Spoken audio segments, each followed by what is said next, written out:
成個麥蕭人生其實佢上一場開始見到一個出閘個反應明顯有改善㗎咯喎。係啊，佢個出閘係好嘅。但首先我真係多謝馬主咧，啲雖然團體買啊，但係佢哋真係馬主咧。你知舊年咧又唔出閘，跟住個右前腳嗰個筋又有少少脹筋咁，即係令到個個都好沮喪啦。隔一段時間，但係佢哋而家俾好多時間我俾我重新，我成日擔保係有馬會好好嘛，唔會差啊嘛。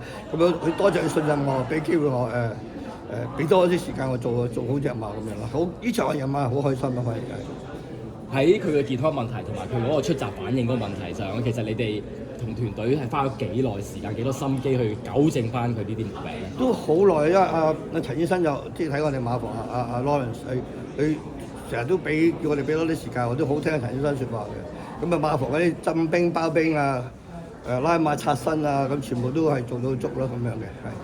唔係呢匹馬而家終於踏入咗正軌啊！你點樣憧憬呢一匹馬嚟緊個表現咧？我覺得佢其實上場你講佢放喺前面，我成日覺得一係就係外檔啦，放喺前面唔係佢最好嘅，我覺得成日留住少少咧，好似今日咁樣係最好嘅跑法嘅一樣馬。咁我覺得佢應該仲會有一上嘅一樣馬，係。再一次恭喜晒成好多謝，繼續贏，成功，繼續贏。